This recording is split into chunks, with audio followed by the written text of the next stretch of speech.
CNN Chile y Bio Bio, la radio, presentan Tomás Mocharo en CNN Chile.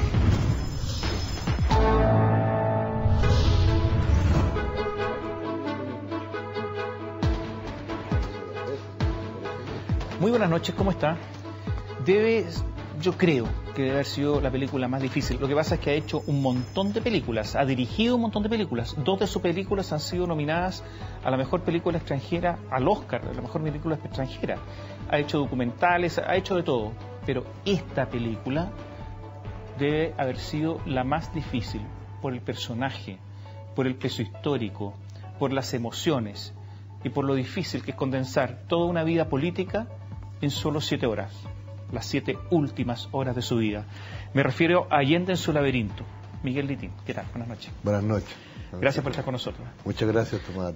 Más difícil que el Chacal de Nahuel Toro, sí, el famoso Chacal de Nahuel Toro, más difícil que Sandino 1991, más difícil que Tierra del Fuego, más difícil que Dawson, Isla 10, mucho más difícil.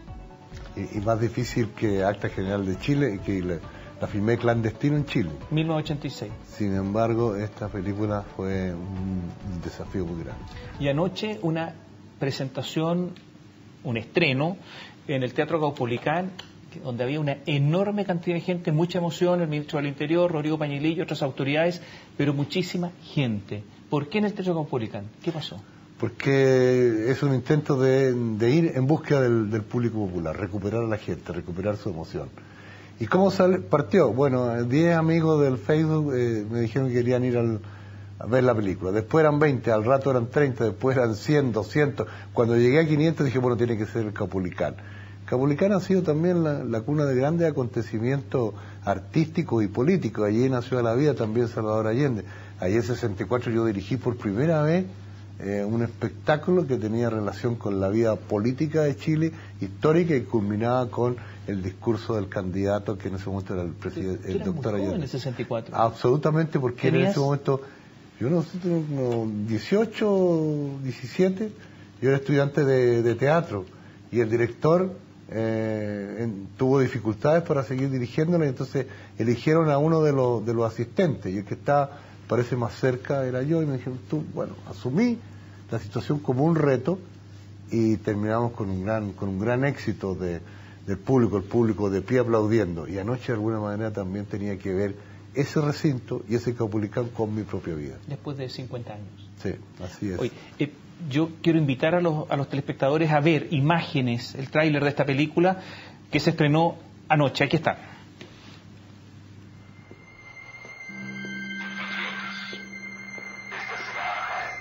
La última oportunidad en que me pueda dirigir a ustedes.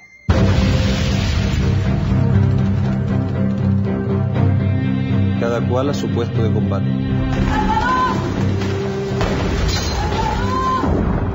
La aviación está bombardeando poblaciones. Gente indefensa está siendo masacrada. El pueblo no debe sacrificarse. Exigen su renuncia. Yo no voy a renunciar. Danilo, ubícame al general Pinochet. Colocado en un tránsito histórico, A la moneda. Capitán. pagaré con mi vida la lealtad del pueblo.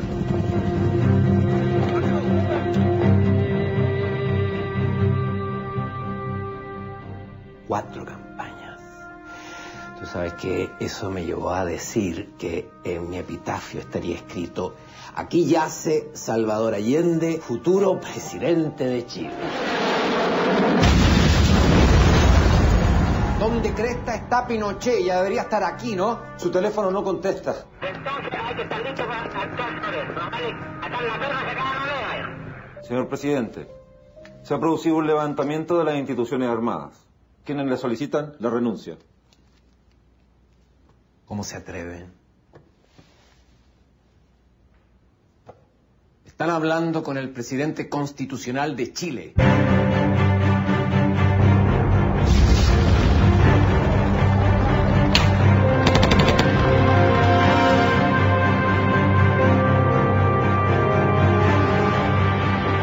Mi hijo me dicen que lo llevaron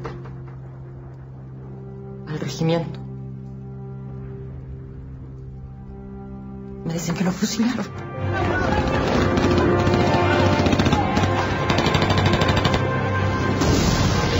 Salve su vida, presidente. salve su vida y la de los suyos.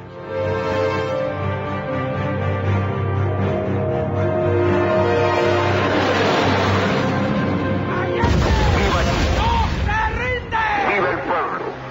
¡Vivan los trabajadores! Estas son mis últimas palabras. Tengo la certeza de que mi sacrificio no será en vano. Allende en su laberinto, ¿cuántos años de dedicación, de dedicación para hacer esta película? Leo unas declaraciones: nadie puede hacer una película de Allende mejor que yo. ¿Por qué? Nadie en el mundo. Bueno, porque yo lo dije porque yo lo conocí y lo vi muy de cerca, colaboré con él desde el año 64 prácticamente y hasta que llegó a ser presidente. Vimos horas y momentos muy intensos y de mucha verdad. Yo lo vi muchas veces decir las cosas que están en la película.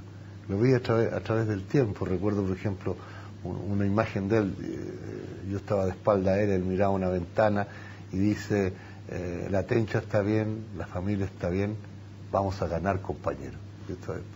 Por ejemplo, cosas de esa naturaleza. Entonces, un hombre de una dimensión muy especial.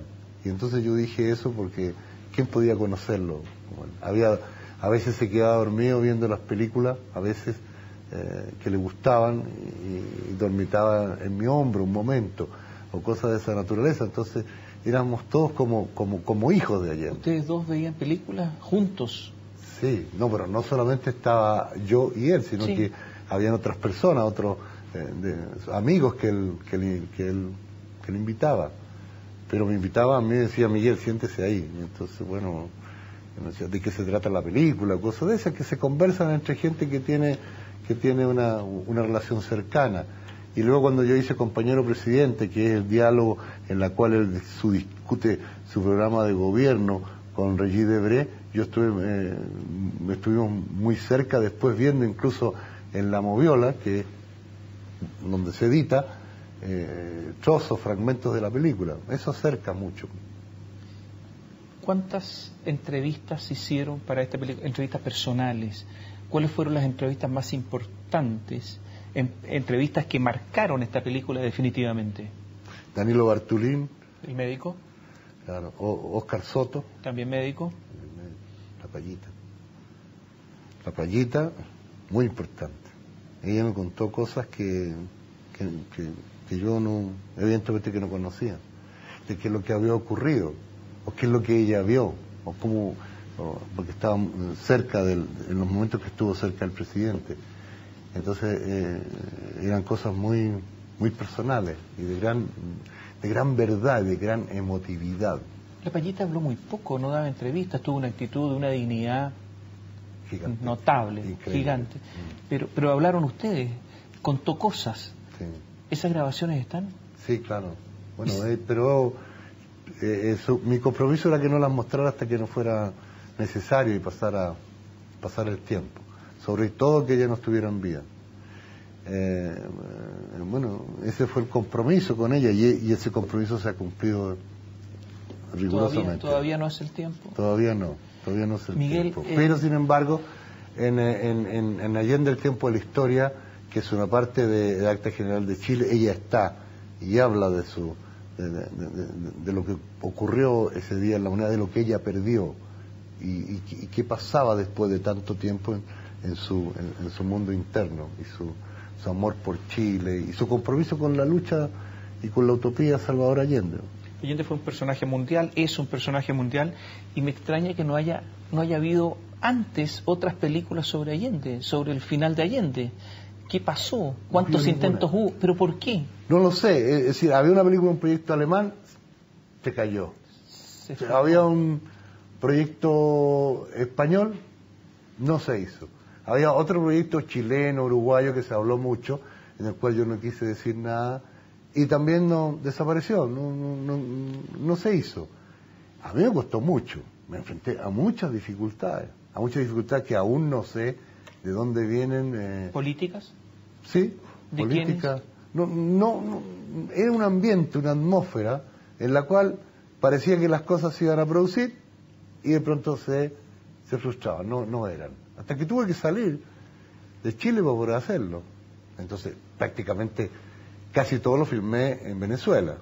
Son 17 días de filmación en Venezuela sin parar.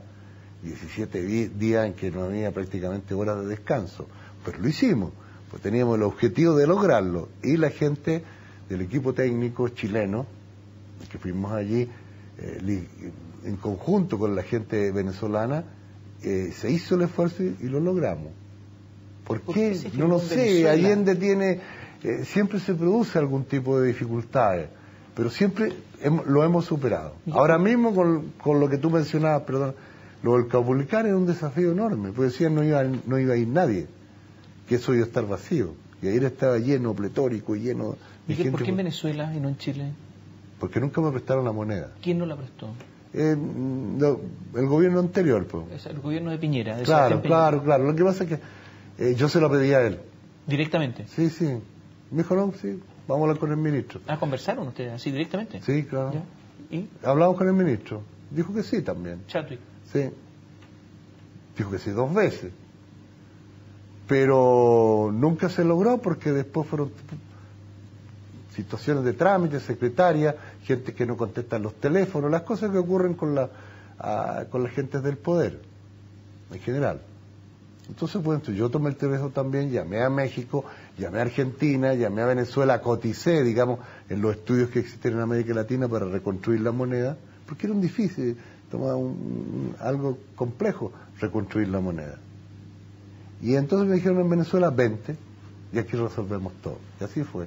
El Ministerio de la Cultura en Venezuela y el Ministro de la Cultura se ocupó personalmente de resolver cualquier dificultad que tuviera. Llevamos todo, llevamos útiles, llevamos alfombra, llevamos los cuadros, llevamos réplicas, por supuesto, llevamos todo lo necesario para adornar la moneda, poner toda la utilería y los actores principales. Y los demás son actores venezolanos.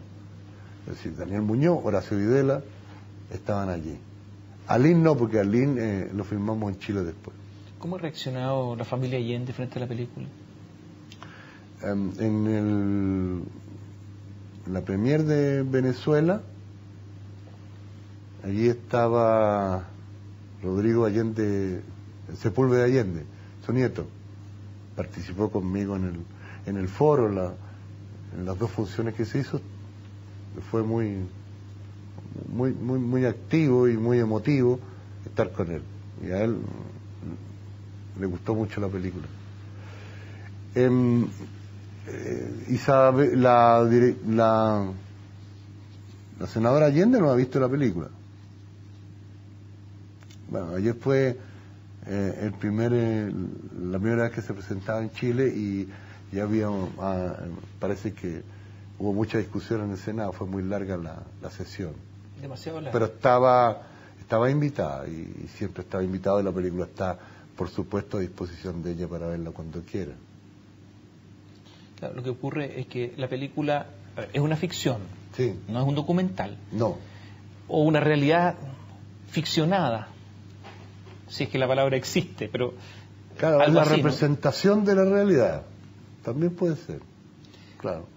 Hay cosas, Miguel, que son absoluta ficción, que tú sabes que no ocurrieron así. No, las cosas ocurrieron así. Las cosas ocurrieron. Es posible que no hayan ocurrido así, pero que ocurrieron. Por supuesto que cuando uno hace la representación de algo, de un hecho histórico como este, que ha ocurrido tan recientemente en la historia, 40 años no es nada en la historia, puede ser que las cosas no fueron exactamente de la manera en que están filmadas, porque están interpretadas por otros seres humanos, actores, actrices, situaciones distintas. Pero los hechos no se pueden negar. Ayer en el Caupolicán hubo cierta sorpresa con el final de la película, porque no se suicida Allende. No. Es asesinado, dicen. Dicen, ¿no? Dicen. Y por lo tanto había 2 finales. Yo entiendo que había 2 finales y había que optar. Estaban los 2 hechos, listos, grabados. Yo pienso esto. Y por lo tanto hubo que optar y la opción fue Allende es asesinado. Bueno, esa es la opción del espectador que la vio y que te lo contó. Pero otro espectador a lo mejor puede sacar otra conclusión. Yo creo que el espectador es muy inteligente, el espectador. Y yo dejé abiertas las opciones. Ahora bien, un hombre que tiene que enfrentar a un ejército, un hombre solo tiene que enfrentar a un ejército, a la aviación de ese ejército, que está ocupado por todas partes, ni siquiera se puede desplazar. O sea, ¿qué opciones tiene? Y estas opciones es la que tiene que elegir el espectador. Uno de los dramas de Allende, creo yo, es que lo defienden muy pocos ese día. Todo comienza muy temprano, con el levantamiento del ejército, de la marina, en fin, de la Fuerza Aérea. Y pasa el tiempo y Allende no llegan a defenderlo, salvo unos pocos. ¿Eso está reflejado en la película? Sí. Esa soledad de Allende terrible. Sí. Todas las contradicciones de ese día. Bueno, estaba solo. Es decir, algo ocurrió con nuestra generación. No llegamos. Y eso quedó en el subconsciente de Chile. Chile quedó en deuda para siempre con la historia y con Allende. Nuestra generación. La película te sirve a ti también como catarsis en este momento? Absolutamente, yo creo. A mí yo creo que la película crea más inquietud todavía, porque se asume la responsabilidad. Si Allende esperó que llegara la gente, un hombre como él tiene que haber esperado, un hombre solo, que se ha plantado una utopía para mejorar, para transformar la vida de un país, y que se piensa como un intérprete, como él mismo dice, de los grandes anhelos ciudadanos. Siente que esos ciudadanos tendrían que haber llegado ese día, pero no llegó nadie. Bueno, estaba cerrado, no se podía llegar, los militares crearon círculos imposibles de cruzar, es cierto, pero antes sí se podría haber sido. Entonces yo pienso que eso se activa, esa situación interna de pesar y de deuda se activa viendo la película. ¿Por qué no llegamos?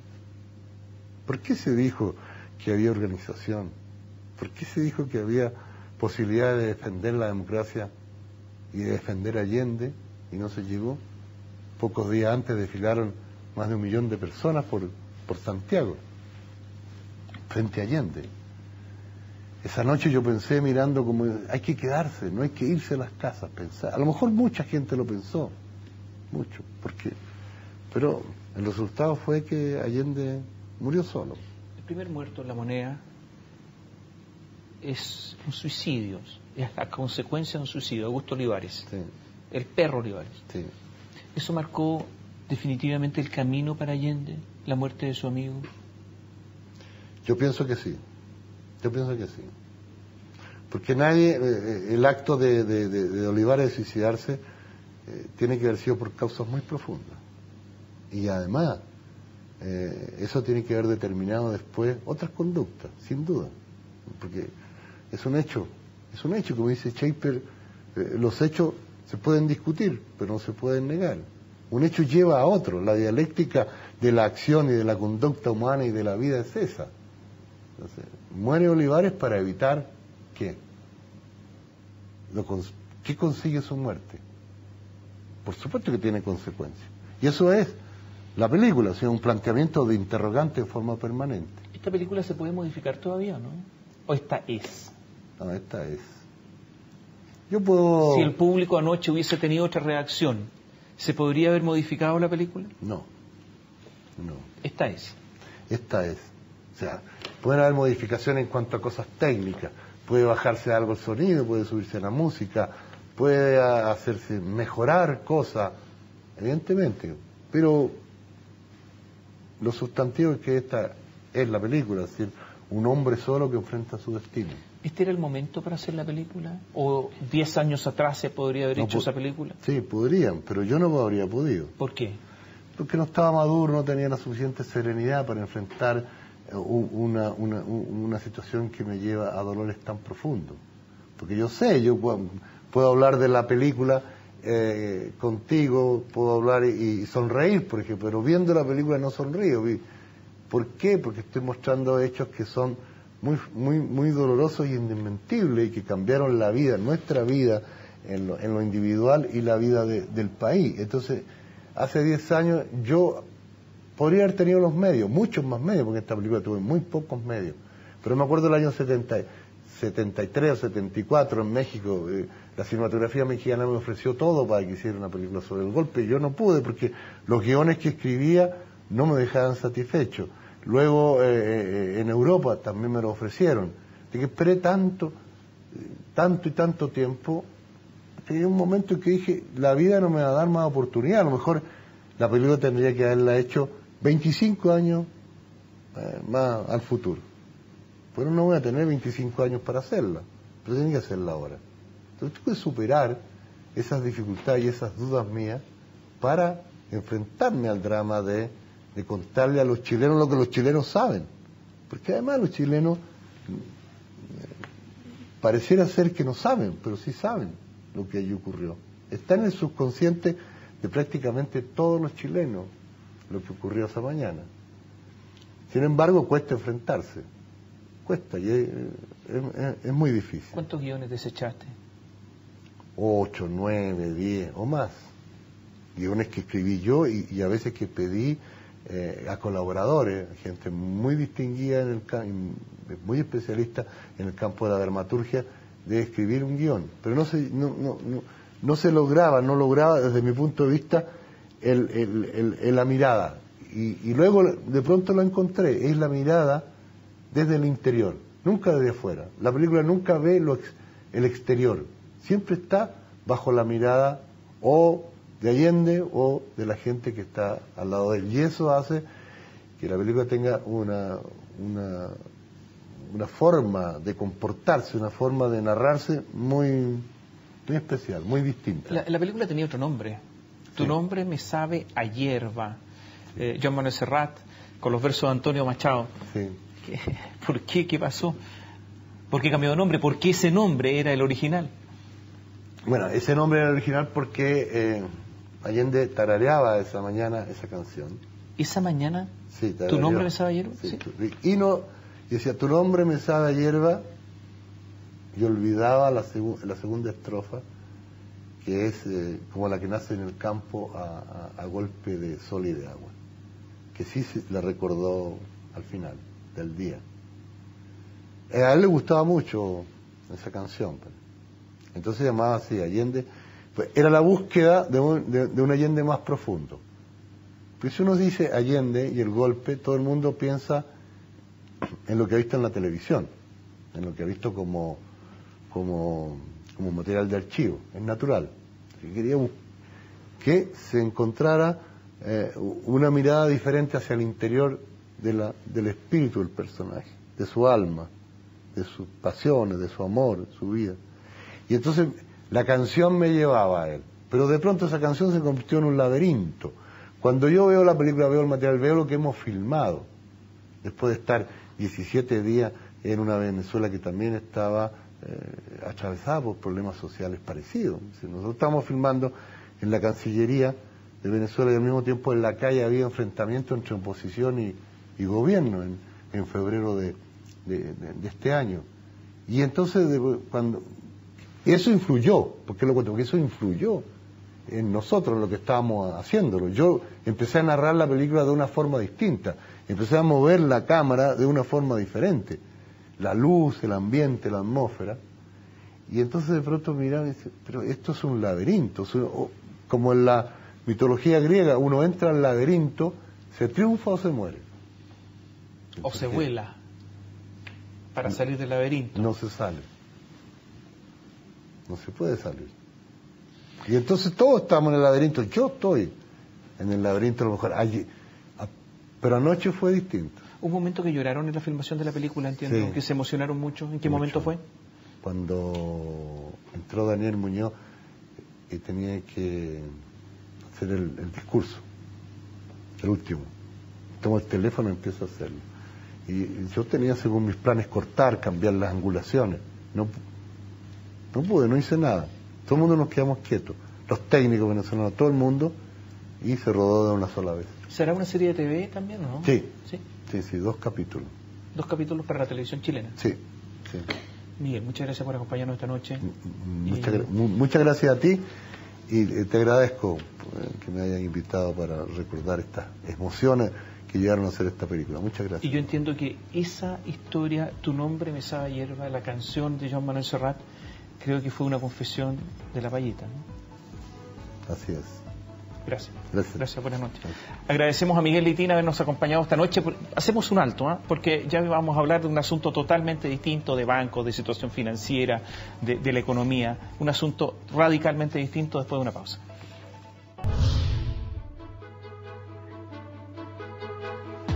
Con nuestro invitado podemos hablar de un montón de cosas, por ejemplo, de bancos. Lo que pasa es que fue presidente de la Asociación Nacional de Bancos durante 20 años.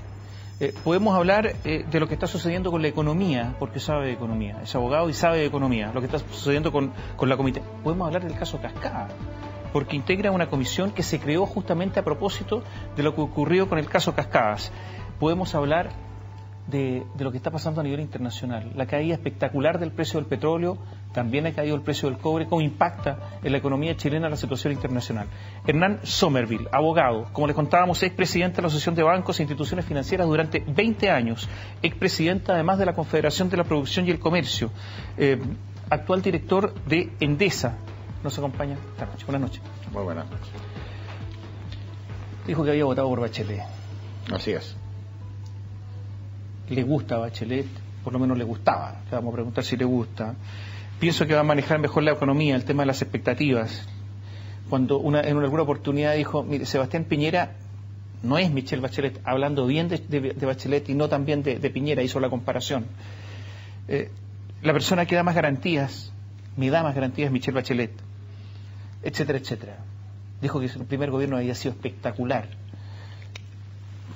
Bueno, ¿sigue pensando lo mismo? Yo la conocí a propósito del tema de Shanghái, porque ella me encomendó el pabellón, y con motivo de esa expresa, cuando venía a Chile, que pasaba mucho tiempo en China, siempre iba a La Moneda y a contarle cómo estaba el desarrollo de eso, y siempre percibí en ella mucha sensatez, pragmatismo, sentido práctico. Hay que recordar que en los 2 o 3 primeros años de ella hizo superávit fiscales gigantescos que permitieron después gastar en el último año cuando el consumo privado cayó. Yo dificulto un gobierno que todavía, este es un país con mucha carencia social, pudiera ahorrar tanto como ahorró. En algún momento llegó a ahorrar 8 o 9 puntos del producto, superávit completo. Eso revela un manejo excepcionalmente prolijo y además una fortaleza política enorme con un muy buen ministro de Hacienda como Andrés Velasco. Bueno, justamente mi voto por ella, que Andrés Velasco era el que decía que no. Yo también voté por Frei, yo no voté por Piñera, y voté por Lagos también, así que no soy un nuevo votante de antes de la Concertación, ahora nueva mayoría. Yo pensé que este país venía un cambio, y que dentro de ese cambio, que es un cambio que se justifica ampliamente, ¿no es cierto? Cuando ya clases medias emergentes lleguen a un cierto nivel, exigen más oportunidades, más igualdad. Eso ha ocurrido en todas partes del mundo. Y pensé que la Concertación, o nueva mayoría, iba a manejar ese proceso con esta persona práctica, seria, realista, de una manera mejor que la derecha, porque creo que la Concertación tiene redes sociales que permiten manejar estos procesos de una forma... Los sindicatos, por eso, etcétera. Pero, lamentablemente, yo creo que estas iniciativas, especialmente son muy críticos a la reforma tributaria, creo que fue una muy mala reforma tributaria. La eliminación del FUT es algo muy serio para Chile, porque gran parte de la inversión chilena se financiaba con el FUT. Hoy día, como esa financiación no está disponible en la empresa, porque están los accionistas, va a tener que acudir a endeudamiento, probablemente muy bueno para los bancos, pero obviamente las empresas tienen límite de endeudamiento. El FUT tenía abuso, pero pudieron eliminarse los abusos y haber dejado lo grueso del FUT, que era muy beneficioso. Usted votó a favor de Bachelet, sí, y habló a favor de Bachelet, sabiendo lo del FUT, pues. Bueno, pero, o sea, en el FUT estaba el programa. No había el detalle de no, pero se decía que se eliminaba. Y yo creo... Lo dice el programa. Bueno, pero, oiga... ¿No le creyó el programa? No, porque yo creo que ese programa se hizo probablemente por muchos académicos, gente con poca experiencia, y yo pensé que después, en el análisis en parlamentario, el pase por la Cámara de Diputados fue realmente increíble. Porque a veces uno se pregunta, ¿cómo? ¿Está decepcionado? No, mire, yo soy un hombre optimista por naturaleza. Yo manejé la deuda externa de este país cuando estaba quebrado, y quebrado. Y porque creo que va a haber un cambio en esto, porque la realidad es... No, pero la ley tributaria ya está. No. Oiga, estoy seguro que en 2 años más esa ley de alguna forma se va a tener que modificar. No es la primera vez que leyes tributarias se modifican cuando los efectos son muy adversos. ¿Los mismos parlamentarios que la aprobaron la van a modificar? Bueno, pues esa es la responsabilidad política, y si no por convicción tendrá que ser por necesidad. O sea, al final, los políticos están para gobernar, ¿no es cierto? Las campañas terminan y al día siguiente tienen que asumir sus responsabilidades frente a los mandantes, ¿no es cierto? Y si la realidad es otra, ¿qué hizo el señor Hollande? Partió con un programa muy socialista y al cabo de 3 años, 2 años y medio frente al desastre que ha pasado en Francia, nombra ahora un primer ministro absolutamente liberal. Sigue la ley tributaria en un 70%. Bueno.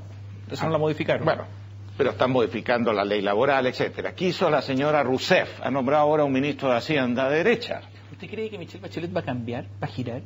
Bueno, yo soy un convencido que esta desaceleración de continuar va a tener que hacerse algunos ajustes, porque este país crecía al 5% con Piñera. Y yo soy muy crítico de la gestión de Piñera porque no hizo las reformas que tendría que haber hecho. La derecha tradicionalmente era a favor de reformas de oferta, ¿no es cierto?, de mejorar la productividad. Vea el sector eléctrico, un desastre, partiendo por barrancones, etcétera. En materia laboral no hizo nada, en materia de infraestructura muy poco. ¿Me entiende usted? Innovación. Tuvo la suerte del ciclo. Bachelet anuncia una reforma laboral ahora. Sí. Los empresarios no les gusta.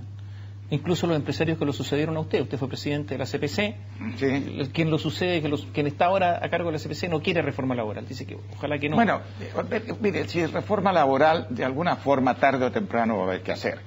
Una reforma laboral que de alguna manera incorpore los pedidos de los trabajadores de una manera realista y sensata, y también porque el sector empresario está pidiendo hace muchos años un mayor grado de flexibilidad, una palabra que ha sido prácticamente demonizada en Chile, que permita trabajo a domicilio. ¿Cómo es la economía moderna? Este país es una economía de servicio. Este país no tiene una economía industrial. Y los servicios hoy día, como usted bien sabe, me lo explicaba en la radio, se pueden manejar en cualquier lado. Pero eso se puede manejar de la casa. Esa es la tendencia moderna. Entonces, el empresariado también tiene peticiones laborales que incorporar. Entonces, lo que uno pediría es un diálogo, es una conversación, y ver cómo se acomodan las piezas, y en eso consiste, me imagino, el diálogo democrático, porque no la imposición. ¿Le gustó el lenguaje de Alberto Arenas en la reforma tributaria? No, absolutamente no. Y eso es compartido por amplios sectores de la concertación. Insisto, yo creo que muchos de estos programas han sido diseñados en la carrera electoral, etcétera, y siempre pensé que llegado el momento, ¿no es cierto?, yo en una entrevista que se me hizo dije, yo voto con Bachelet, pero no soy partidario de la eliminación del FUT, sí de los abusos del FUT, lo dije.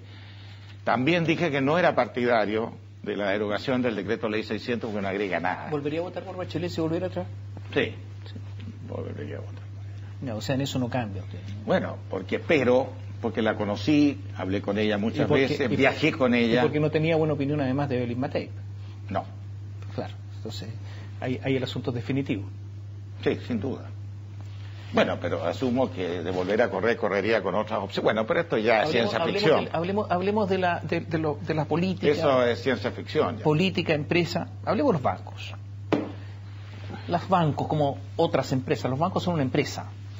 ¿Los bancos financian la política? ¿Hay financiamiento desde los bancos a la política? ¿Qué sabe usted? Bueno, lo que yo entiendo, igual que hacen ERSI, y hacen DESA, y hacen otras compañías, hay una ley que permite aportes, ¿no es cierto?, en que uno puede decir quién es el donante, quién no es el donante, etcétera. Yo no puedo hablar de los bancos porque, a ver, yo era presidente de la Asociación de Bancos, y la Asociación de Bancos sabía muy bien cuál era su jurisdicción y cuál no es. Yo jamás me metía en la política comercial de los bancos, ¿me entiende usted? Mi trabajo era básicamente ver las mejores normativas para los bancos y hacer lobby en el sentido amplio de la palabra, de ir a hablar con parlamentarios y justificar por qué la tasa máxima convencional, por qué la consolidación de deuda, por qué esto, por qué aquello. Lo hacía a la luz del día, mandando un mail en que señalaba a qué iba, ¿me entiende? No lo hacía en cementerios como en las películas de misterio, lo hacía a la luz del día y decía, vengo a esto.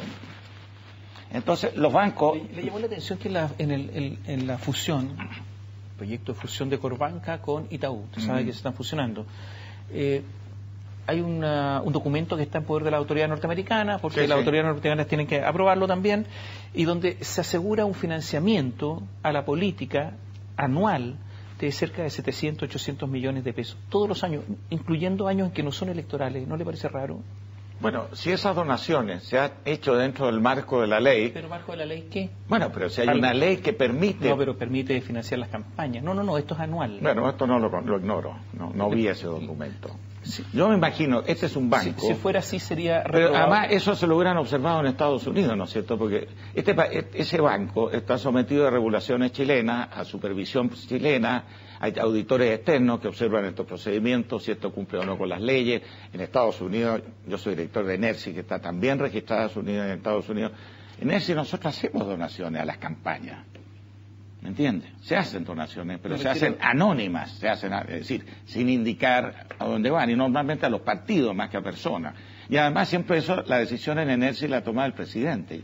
Nosotros delegamos en eso, así que yo nunca supe a qué, soy director, fui director, y nunca supe a qué candidatos, nunca pregunté tampoco. En momentos de inflación alta, estamos con una inflación bastante alta para nuestra historia reciente. Pero va a caer rápidamente. Pero se siente en la UEF, la gente lo está sintiendo. Hoy día lo está sintiendo alto. ¿No? ¿Qué pasó con la tasa máxima convencional? Yo tengo la impresión que las tasas de interés siguen altas. La tasa, por ejemplo, de las tarjetas de crédito es de un 4% mensual. La tasa anual es de un 5%. Mire, las tasas de interés han bajado bastante. Yo soy propietario de unas pymes y el costo de fondo de pymes, ojo, aquí no estamos hablando de grandes empresas, el costo de fondo a nosotros no ha sido. Hay mucha competencia. Bueno, yo en primer lugar, hace 4 años dejé la presidencia de la Asociación de Bancos, no estoy en el día a día de estas cosas, pero aquí había un traslado. La competencia que hay es feroz, créame. Y dos, sobre todo ahora que viene un periodo de menos actividad, en que las colocaciones obviamente se están ajustando a la empresa, a las personas, ha aumentado el riesgo, ha aumentado la morosidad, etcétera. Entonces, los bancos van a estar, creo yo, entre prudencia histórica, que tiene que ser así porque mal que mal, este país tuvo una crisis bancaria que yo manejé, así que las memorias están ahí y la gente nuestra se profesionalizó para que eso no ocurriera nunca más. A propósito de eso, Javier Vial, ¿se acuerda de las triangulaciones? Bueno, usted lo sabe muy bien. Las triangulaciones a través del Banco Andino de Panamá. Todo eso lo sabe. Boris Blanco, ¿se acuerda de él o no? ¿Cómo? Boris Blanco, el superintendente de Banco de la época. Bueno, yo llegué después. Yo llegué el año 83, cuando la casa se estaba incendiando. Cuando había una casa de... incendiando. Claro. Para ser... de remolienda. Boris Blanco había sido director del Banco Andino de Panamá siendo superintendente de banco. ¿Se acuerda de ese escándalo? Me acuerdo, nunca conocí a Boris Blanco porque yo cuando llegué había otro señor. No quiero negarlo porque yo estaba en otra actividad, estaba en el sector privado. Llegó a solucionar el problema. De hecho, vivía en el extranjero yo. Digo esto porque llamó mucho la atención que a través de los FIP, los fondos de inversión privados, el banco Corbanca estuviera triangulando plata hacia empresas propias. Incluso se dijo que no era así, después se dijo que sí, pero que a través de los FIP había un vacío legal, pero en el fondo es lo mismo. Se creaban FIP con fines específicos para invertir en determinadas empresas, fondos de inversión privado, y finalmente lo que ha ocurrido es que se ha tenido que dictar una normativa. En el fondo se estaba haciendo lo mismo, no en el volumen, pero se estaba haciendo lo mismo. Falta de ética en algunos momentos, en algunos espacios. ¿Qué pasa con esto? No, mire, yo no ¿Usted creo... conoce el caso, no? No sé, sí, escuché ese caso. A ver, en primer lugar, no es un problema de falta de ética, ni mucho... Esos créditos se habrán dado con todas las garantías del caso, ¿me entiende usted? No lo sabemos. No lo sabe. No lo sabemos, pero hay probable, y era legal en la medida en que los bancos, a diferencia de otras empresas, solo pueden hacer lo que la ley les autoriza. Y si la ley tuvo que dictarse después una normativa para prohibir eso, es porque cuando se hizo eso era legal. O sea, a lo mejor se debió usar más juicio, más prudencia, etcétera, esa es otra historia. Pero prestarse plata a sí mismo... No, pero es que en definitiva, que perdóneme, se prestaba a personas que después invertían. Pero el FIP... Pero esa persona, no, el FIP era un fondo de personas. No se le prestaba a la empresa, le prestaban a usted para que usted comprara acciones de esa empresa. No, el FIP y usted respondía, era de los mismos no, averigüe, no, eso no puede ser. Bueno, le voy a hacer llegar la documentación. Porque si no hubiera sido un crédito relacionado que hubiera tenido... Así fue. Bueno, después se amplió el concepto de crédito relacionado. Después se amplió. No, en eso yo le pido revisión porque creo... Pero los fondos del banco iban a un FIP. El FIP invertía en empresas del mismo dueño del banco. Eso es una triangulación. No, espéreme. Perdone, pero los créditos no iban al FIP, iban a personas que compraban cuotas del FIP y con esa plata el FIP invertía. El FIP, para que nuestros telespectadores entiendan, tenían un objeto único, no invertir en cualquier empresa, en esa empresa. En este caso no, lo desconozco. Entonces yo le digo, es una triangulación evidente, perdóneme, tiene que quedar claro. Perdón, los préstamos eran a personas. Supóngase que me prestaban a mí. Yo tenía que responder con mi patrimonio, perdóneme. Los fondos de inversión privados... Si después hizo el mal negocio invirtiendo en esa empresa, ese es otro problema. Tenía un objeto único para invertir en esa empresa, pero entonces estaba todo dirigido... No, pero los deudores eran personas individuales y si usted examina, son todas personas de gran patrimonio. Voy a pasar del tema, pero le voy a hacer llegar documentación para que lo tenga claro. Porque si yo estoy equivocado, soy el primero a admitirlo. Yo no... ¿Por qué los bancos, cree usted, no tiene los contratos con el sello Cernac? ¿Se acuerda que hubo mucha publicidad con el sello Cernac? Hay algunos bancos. Es que yo lamento mucho, no es que evada la pregunta, pero yo lamento mucho, hace 4 años no sé. Hay algunos bancos, y recuerdo el Banco Crédito que tiene el sello Cernac. ¿Usted cree que el superintendente de banco debiera ser una persona independiente y no designado por el presidente? Sí, yo creo que en definitiva aquí se va a llegar a un gran regulador de los mercados capitales. Va a haber un único regulador con una estructura muy profesional y con un grado de... Yo creo que el Estado moderno tiene que más y más ir profesionalizando sus funciones y de alguna manera siendo autónoma donde se justifique, ¿me entiende usted?, algunas áreas. No soy partidario de menos Estado, pero sí soy partidario de ir descentralizando y haciendo autónomos y menos dependientes de decisiones políticas. ¿Qué pueden hacer los bancos para mejorar su imagen? Hay muchos reclamos contra los bancos. Mire, yo durante 20 años enfrenté este tema. Yo no tuve nunca empresas de lobby. El que lo hacía lobby era yo, permanentemente. Nunca, salvo al final, que los bancos decidieron que valía la pena contratar a una empresa, que entiendo que ya no... ¿A quién contrataron? ¿A quién contrataron? No me acuerdo, no me acuerdo. ¿Una empresa de lobby? Bueno, no de lobby, una empresa experta en relaciones públicas. En 20 años, esto ocurrió 6 meses antes que yo me fuera. Y como yo ya sabía que me iba, en el fondo no objeté, si esto es lo que ustedes quieren y consideran, pero como les digo, yo durante años, cuando se discutió la posibilidad de participar la banca en la AFP, yo visité a todos los senadores y a 2/3 de los diputados. Yo todos los meses pasaba 4 o 5 días en Valparaíso, hablando con diputados, y como les digo, quiero hablar con usted de esto, por escrito. Me recibían a las 11, a las 3, a las 5 de la tarde. Fui a comisiones cualquier cantidad de veces. Mire, defender la imagen de los bancos es una situación imposible. Yo llegué en todas partes del mundo. Si usted, donde vaya en el mundo, yo viajo mucho, créeme. Australia, en Inglaterra, salvo en Suiza, donde la población tiene conciencia cultural de que su actividad principal es esa. Por lo tanto, desde la mujer que hace aseo en un banco, en un hotel, sabe que ese hotel, la mayoría son banqueros, y que si pasa algo con el sistema... Ahora, en Suiza acaban de votar en contra de una ley para fijar sueldos máximos. Sí. Suiza es un país muy especial en realidad.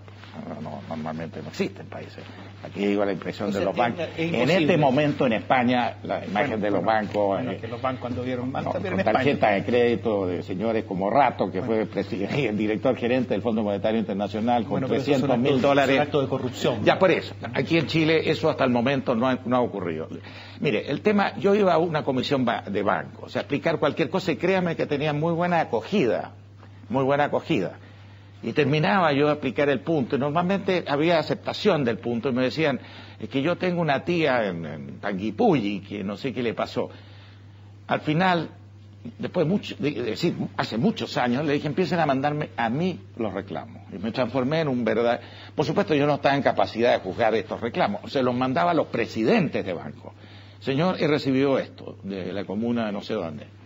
¿Usted cree que un banquero debe ser solo eso, o puede tener otras actividades? Yo ¿Se crean generadores, se crean incompatibilidades? Yo creo personalmente que los propietarios de un banco deben dedicarse exclusivamente al banco. O sea, ¿no le gusta que un banquero sea dueño de un canal de televisión, por ejemplo? No. Como Luxic. Por ejemplo, bueno. Como un diario, como Sayé. Pero el problema de Luxic es un grupo empresarial muy grande, muy sólido, muy diversificado. De manera me refiero a los conflictos de interés, no por otra cosa. Bueno, pero los conflictos de interés ha habido y va a haber siempre. Si el problema es cómo maneja usted el conflicto de interés, cómo maneja. Y ahí tiene que haber transparencia, tiene que haber reglas muy claras y tiene que haber una ética que a uno se la enseñan en la casa. Estas cosas a usted no se la enseñan en la universidad. En la casa, las abuelas de uno le decían, a mí me enseñaban que la palabra de un caballero valía más que una escritura pública.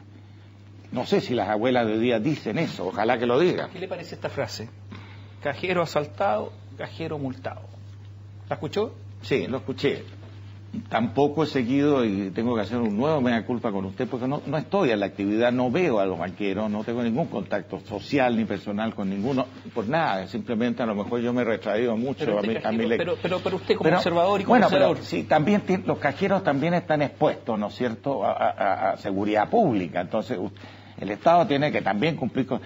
Yo, en la época en que yo estaba, hablé cuando era Burgos subsecretario, Correa Sutil era subsecretario, hicimos tremendos avances en materia de seguridad. ¿Qué pasó después? No lo sé. ¿Por qué vamos a crecer? ¿Por qué el ministro de Hacienda, y en general las autoridades, pero el ministro de Hacienda se ha equivocado este año una y otra vez sobre nuestro crecimiento? Y finalmente, según el Banco Central, el crecimiento va a ser un crecimiento menguado, 1,7%. No han valorado las expectativas. ¿Qué pasa el próximo año? Fíjese que la ley de presupuesto dice 3,5 y ya se está hablando de 2,5, 2 y la ley de presupuesto está ahí, recién aprobada. Eso va a tener que significar un mayor déficit efectivo. ¿Por qué es el crecimiento de Chile más bajo de los últimos 30 años, contando los periodos de caída? Por eso, yo aquí, todos los gobiernos dicen que las responsabilidades son externas. Yo cuando manejaba la deuda externa, dije a los bancos que había una responsabilidad compartida externa y que la mayor responsabilidad era interna, lo dije. Y después llamé al ministro de Hacienda de la época, Carlos Cáceres, y le dije, mira, yo asumo que me van a echar por decir cosas totalmente distintas a las que se decía en Chile. Putin hoy día, en Moscú, dijo que era todo responsabilidad externa y no mencionó que el manejo económico de Rusia en los últimos 5 años es un desastre, que la corrupción ya llega a niveles que ya absurdos. Es como si Maduro le echara la culpa a la situación externa, a la caída del petróleo, o Argentina inventó. Así que los gobiernos tienen esta tendencia. Es natural. Mire, lo vi cuando yo estaba, al riesgo que pensé que me iban a echar por decir cosas distintas a las que decían acá. Ahora usted cree que el problema es interno. Es una mezcla. Principalmente. Bueno, a ver, esto es una mezcla. Esta economía, desde ya 1 año y medio antes del cambio de gobierno, venía bajando su nivel de aceleración porque el superciclo de commodities venía bajando. Y esta es una economía muy dependiente en materia de inversión de ese ciclo. Entonces, como ese ciclo ya se venía parando, porque estaban todas las señales de que China venía en vez de 7 o 10 creciendo al 9, al 8 y qué sé yo. Pero, y ahí donde yo responsabilizo también a Arena y a esta administración, debieron haber previsto que este asunto continuaba. Y en eso, creo yo, tendrían que haber tenido un manejo más profesional del tema tributario, que efectivamente ha tenido un impacto. 2. En este momento, en impuestos internos, los contadores, nadie sabe cómo aplicar estas leyes porque son brutalmente complejas. El contador mío va a seminarios todos los días y vuelve más complicado. La Superintendencia de Valores tuvo que alterar principios contables internacionalmente aceptados que Chile los había adoptado con mucho orgullo para criollarlo. Y acriollarlo. Dijo, el impacto de la reforma tributaria en vez de ir a resultados, como tiene que ir de acuerdo a normas internacionales, va a patrimonio, para generarle más utilidad a las empresas chilenas. Y las empresas como Endensi, que están registradas en Estados Unidos, van a tener que tener 2 balances, el real y el criollo. Eso es lo que ha pasado. Y créame, que no salen las circulares que tienen que salir, unos dicen que va a salir una circular A, B o J. Entonces, ¿qué pasa? La mayoría hoy día de los empresarios, y para qué digo las pymes, están más preocupados de hablar con los contadores. Y además, sin duda, aquí ha habido una reacción de expectativas muy negativas. Alberto Arenas, hoy día en un diario mexicano, ayer en un diario mexicano dijo que la reforma tributaria no tenía nada que ver con la desaceleración económica. Por favor. ¿Lo sigue diciendo? Bueno, pero ¿usted cree que alguien...? Entiendo. Sí. Yo no soy político. Y cuando he estado en labores públicas he dicho siempre las cosas porque yo creo que la gente tiene un sentido común. Porque entonces, ¿Usted cree que el ministro que es además, político? Bueno, eso tiene que ser un político, porque si maneja la hacienda pública, es parte del comité político de la moneda, ¿cómo no va a ser un político? Pero que venga a decir eso en circunstancias que se sabe perfectamente que es eso. Las expectativas chilenas en este momento... Perdón, ¿usted cree que se equivoca o miente, hablando claro? Yo creo que puede, honestamente, mire, yo no puedo atribuir mentiras y cosas así, no está dentro de mi cultura, de mi lenguaje. Yo puedo estar equivocado nomás. Y porque además puedo entender de que esta sea una forma... Además, un ministro de Hacienda, y creo que de responsabilidad de todos nosotros, empresarios incluidos, de afirmar de que este país tiene fundamentos muy sólidos y generar alguna expectativa, porque lo que va a pasar es lo que pasó el año 2008, en que frente a la crisis de Lehman Brothers, el consumo privado se retrajo de una manera brutal. Y yo me acuerdo, a hablar con la presidenta, bueno, por este tema, y por los temas de Shanghái, le dije, presidenta, así como yo apoyaba cuando usted ahorraba, ahora gaste bien. No es un problema subirse a un helicóptero y tirar billetes, bueno, después llegar a la Argentina. Pero gaste bien, para eso. Entonces, hoy día tenemos una política monetaria muy expansiva, política fiscal muy expansiva. Tenemos un tipo de cambio muy bueno para exportadores. Y este año y el próximo van a ser muy buenos. La exportación es la que más va a ayudar. Pero, ¿qué está pasando? Todos los días se abren páginas de diarios, noticiarios, que la expectativa es que acá. Entonces, ¿qué es lo que está pasando ahora con el consumo? La inversión está cayendo, eso es definitivo. La inversión este año ha tenido caída, eso es estadística, pues no la estoy inventando. El terror ahora es que los consumidores tomen nota de eso. Un señor en su casa escucha todas estas historias. Si iba a comprar un auto, las ventas de auto han bajado un 27%. Y después va a decir, mire, el vecino a lo mejor perdió la pega, el otro señor no sé qué historia, entonces usted, por natural prudencia, ¿me entiende? Usted empieza a retraer su consumo. Y por eso es que hay que cambiar este ambiente. Este país además es brutalmente pendular. Bueno, en las épocas buenas estamos ya de jaguares, estamos no sé en qué categoría, y en las épocas malas nos vamos al otro lado de este pesimismo exagerado. Hay que buscar las cosas en su justo balance, y el gobierno, creo yo, más que enfatizar el tema de la ¿cómo llamada? Asociatividad público-privada, tiene que darle contenido a eso. ¿Lo han llamado al gobierno? No, para nada. Para nada. ¿Espera que lo llamen? No. Tampoco. No, porque por haber votado por Bachelet, porque ella me conoce. Consejo. No, ya le dio consejo no me han llamado nunca. Muchas gracias. Gracias por acompañarnos esta noche. Hernán Sommerville, se lo voy a repetir, es presidente de la Asociación de Bancos durante 20 años y es presidente de la Confederación de la Producción y el Comercio. Nos acompaña esta noche. Una noche, gracias.